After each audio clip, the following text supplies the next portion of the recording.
बिस्मिल्लाहिर्रहमानिर्रहीम। नाज़रीन, आपका अपना मेज़बान एम ए रहमान आज ख्याल रहमान प्रोग्राम में एक ऐसी शख्सियत जो पॉलिटिकल मामलात पर बड़ी जिनकी गिरफ्त, पॉलिटिकल मामलात को बड़ी बारीकबीनी से देखते हैं, पॉलिटिकल रिपोर्टर भी है और इंतखाबात के दिन मुख्तलिफ पोलिंग बूथों पर ये अपनी रिपोर्टिंग करते हुए नजर आए। तो नाज़रीन, आज बात करेंगे 8 फरवरी के इंतखाबात खत्म हो चुके, चंद एक रिजल्ट जो है वो आने वाले बाकी हैं। तो 8 फरवरी के इंतखाबात मुकम्मल हो चुके और इसके साथ साथ जो मनफी प्रोपेगेंडा किए जा रहे थे, यहां तक कि सेनेट में भी इंतखाबात को अल्तवा की तरफ ले जाने में मुख्तलिफ सियासी कैंडिडेटों का किरदार रहा और यहाँ तक कि मौलाना फजल रहमान साहब ने भी इंतखाबात को मुलतवी करवाने में अपनी कोशिशें जारी रखी, मगर खराज तहसीन के मुस्तक इलेक्शन कमिश्नर साहब, जिन्होंने मुल्क पाकिस्तान की ज़रूरत को महसूस करते हुए, इंतखाबात की ज़रूरत को महसूस करते हुए पाकिस्तान में अपना मरकज़ी किरदार अदा किया और 8 फरवरी को इंतखाबात अपनी मुकर्ररा तारीख पर हुए। तो नाज़रीन, सियासी हवाओं का रुख तब्दील हो चुका।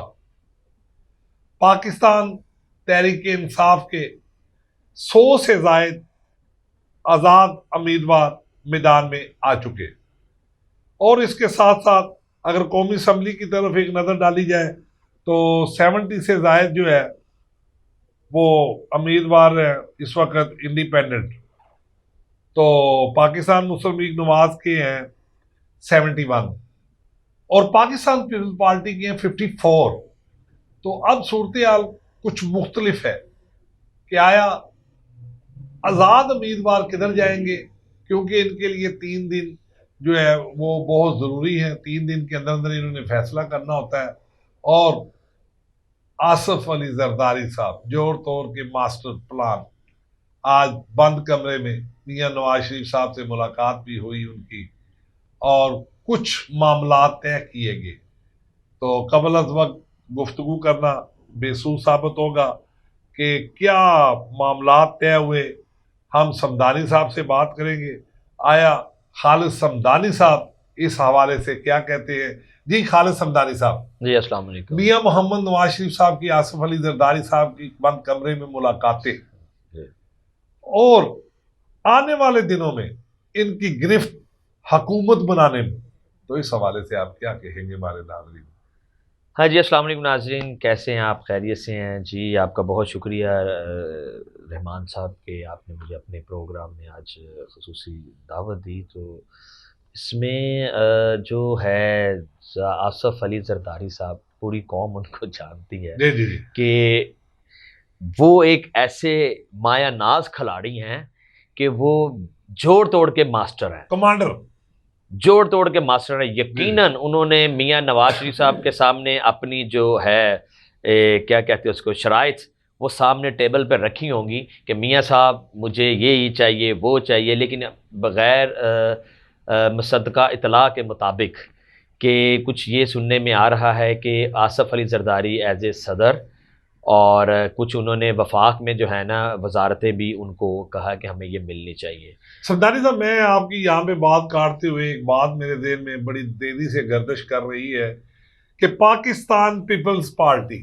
कारकर्दगी के हवाले से अपना वो मुकाम ना बना सकी अवाम में, मगर इतने ज्यादा वोट, इतनी ज्यादा नशिस्तें लेने में वो कैसे कामयाब हो गए। ये एक बड़ी बात है कि कोई उनका सिंध में ऐसा कोई ग्राउंड नहीं है अपना खिदमत खलक के हवाले से। तो मियां नवाज शरीफ साहब ने तो चलो नजर आता है पूरे पंजाब में ये रिंग रोड बनाए, ये अपना ऑरेंज ट्रेन बनाई, मेट्रो चलाई, ऐसे मामला कई लातदाद। तो सिंध में हमें कुछ नजर नहीं आ रहा, यहाँ तक कि साफ पानी का पानी, पीने का पानी में असर नहीं रहा वहां पे, तो उसके बावजूद इतने वोट। जी सर, बल्कि मैं क्या, पूरी कौम इस बात को हैरान कुन है जी कि आप यकीन माने कि सिंध में 2-2, 2.5-2.5 lakh, 1.5-1.5 lakh, lakh lakh vote Peoples Party को पड़ गया है। और ये हैरानगी की बात है कि ये कैसे वोट इनको पड़ गया है। और यही चीज़ें जो पीटीआई वाले हैं या जमात इस्लामी वाले हैं, इस वक्त जो उन्होंने कराची में इस टाइम धरना दिया हुआ है कि जो सीटें पीटीआई जीत रही थी या जमात इस्लामी जीत रही थी, और ख़ास तौर पर एमक्यूएम का तो वहाँ पे एक किस्म का सफाया हो चुका था। लेकिन हैरानगी की बात है कि एमक्यूएम भी 15 से 18 सीटें निकाल गई। और ये बड़ा समझ नहीं आ रही लोगों को कि ये हो क्या रहा है। समदानी साहब, यहाँ पे ये एक बात भी काबिले अपना तवज्जो है कि पीटीआई मुख्तलिफ सख्तियों के बावजूद, इतनी पाबंदियों के बावजूद इतनी सीटें ले जाना, मैं समझता हूं ये पाकिस्तान तहरीक इंसाफ की कारकर्दगी का मुंह बोलता सबूत तो है, मगर इसके साथ साथ अवाम ने भी जो है वो पाकिस्तान तहरीक इंसाफ के उम्मीदवारों को मायूस नहीं किया और भरपूर तरीके से अपने पोलिंगों का दफा भी किया और वोट भी डाले। और 8 बजे से कतारे दर कतारे जो है वो पीटीआई के जो है वो वोटर जो है वो पोलिंग बूथों में मौजूद थे। जी बिल्कुल रहमान साहब, आप यकीन माने कि जो पाकिस्तानी अवाम है ना, इस बार उन्होंने हैरान कुन वोट कास्ट किए हैं कि लोग, मैंने खुद अपनी आंखों से देखा कि सुबह 7 बजे पोलिंग स्टेशन टाइम 8 बजे का, लोग 7 बजे, और अलीट क्लास के लोग लाइनों में लगे हुए और सिर्फ वोट डालने के लिए। और इतना वोट पाकिस्तान की तारीख में कभी नहीं कास्ट हुआ जितना इस बार अवाम ने किया। और अवाम ने अपने वोट का हक अदा किया। लेकिन अभी भी अवाम के वोटों पर डाका मारा गया है। 180 सीटें हैं पीटीआई के फॉर्म 45 के हवाले से मैं आपसे बात कर रहा हूं कि उनके पास प्रूफ है कि 180 सीटों पे, 70 से 80 सीटों पे वो जीत रहे हैं। अच्छा समदानी साहब, चले ये बात तो एक पीटीआई के उम्मीदवारों की हो गई, इंडिपेंडेंट है, उनमें से कुछ ऐसे इंडिपेंडेंट भी हैं जो इनके साथ मिलेंगे।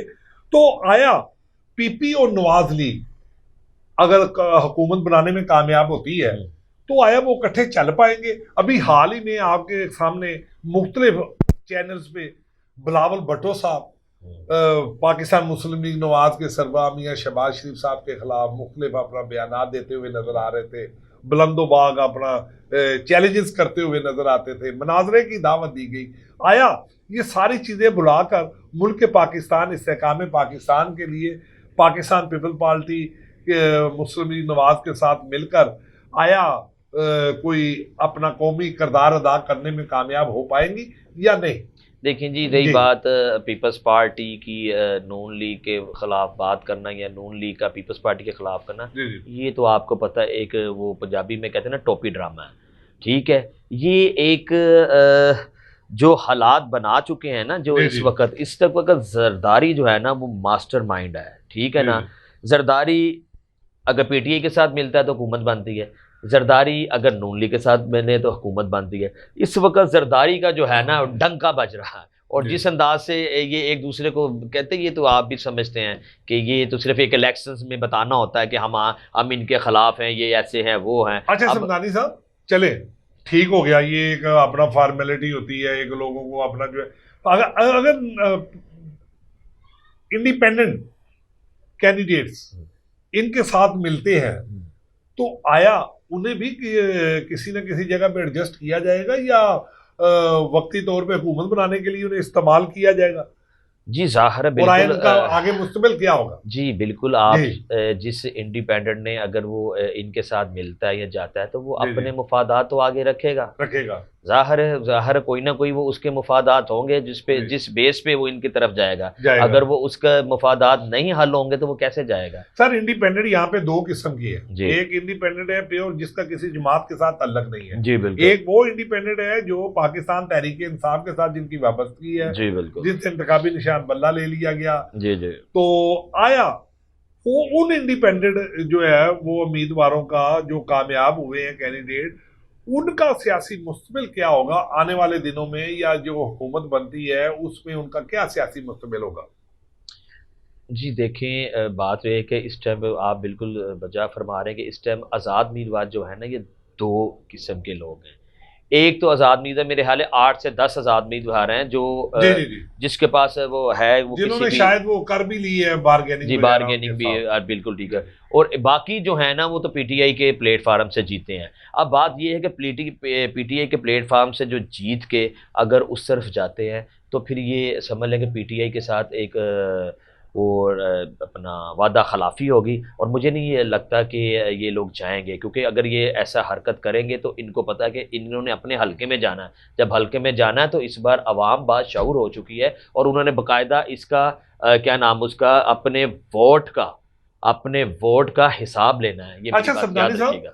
आया इंतखाबात से पहले पाकिस्तान पीपल्स पार्टी और मुस्लिम लीग नवाज का आपस में गठजोड़ हो चुका था, या अपना ये एक कोई रस्मी अपना गुफ्तगू थी, या क्या मामले थे ये, इसे क्या किस नजर से आप देखते हैं कि देखिए, एकदम इन दोनों का आपस में अतफाक हो जाना, एकदम जरदारी साहब का उनके साथ बंद कमरे में आकर मुलाकात करना, ये अपना किस तरफ सिलसिला चल रहा है? देखें जी रहमान साहब, रही बात जी इनका जी, मुलाकात होना नहीं, मुलाकात करवाना है। करवाना है। और करवाना भी उन्होंने है जिनको आप भी जानते हैं, मैं भी जानता हूँ, पूरी कौम भी जानते हैं, ठीक है ना। उनको जो इंस्ट्रक्शंस ऊपर से आनी है उन्होंने वही करना है। ना तो जरदारी साहब में इतनी है वो अपना क्या कहते हैं उसको, विल पावर है जी जी। कि वो उनके खिलाफ जाए, तो ना नून लीग में अच्छा है समदानी साहब, जो। फार्म 45 जी 45 फार्म के जी जरिए नाकाबिले हकीकत नताइज जी तस्लीम जी करना, आया ये आयन और कानून इसकी इजाजत दे रहा है ना कि 45 फॉर्म के जरिए जो कामयाब हुए हैं वो जो है उनके हकीकती नताइज तस्लीम किए जाए?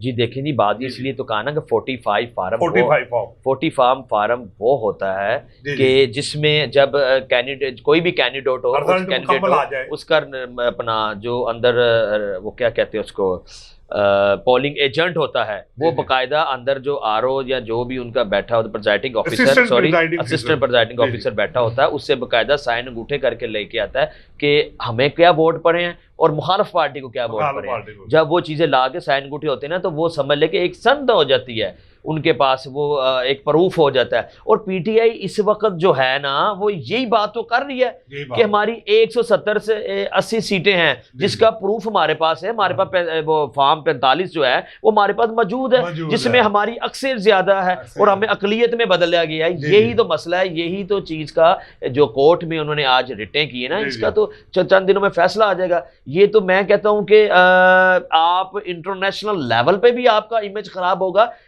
यहां भी इमेज खराब जी होगा। जी जी, ये मेरी बात याद रखिए। अब वो बातें गई हैं, अब आवाम में बहुत शऊर आ चुका है। अब आप धांधली हैं ये कर लेना, देखिए आपके सामने है रात तक, हाँ बिल्कुल, रात तक ये आप देखें कि अपना पीटीआई के लोग जो है ना जीते गए। सुबह एकदम ऐसा करा कि नवाज शरीफ जो है ना वो तो जबरदस्ती उससे तकरीर करवाई गई है। नवाज शरीफ तो रात को ही चला गया था, वो तो उसने तो हार रात को ही मान ली थी। जी जी, फिर दोबारा उसको कहा गया नहीं भाई आप तकरीर करें। और जी। मैं हैरान हूं कि इतना बड़ा लीडर है, अभी इलेक्शन, अभी रिजल्ट आया नहीं है। आप 50-55 सीटें तब इनकी थी जब आपने टीवी पे ऐलान कर दिया आकर। और यार कोई इंसान को अल्लाह ताला ने एक जहन दिमाग भी दिया हुआ है कि वो भी इस्तेमाल करना चाहिए।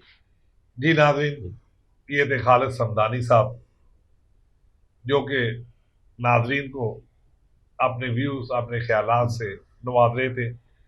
तो नाजरीन, नवाज लीग और पीपी आया आने वाले दिनों में आज़ाद उम्मीदवारों की मुस्तबिल का क्या फैसला करती है, और इन इंतखाबात से आया पाकिस्तान की अवाम की तकदीर बदलेगी, आया मियां मोहम्मद नवाज शरीफ साहब पाकिस्तान के चौथे वजीर आजम बनने के बाद माशी चैलेंजेस का डट कर मुकाबला कर पाएंगे और पाकिस्तान की गरीब आवाम को रिलीफ मुहैया करने में कामयाब हो सकेंगे या नहीं।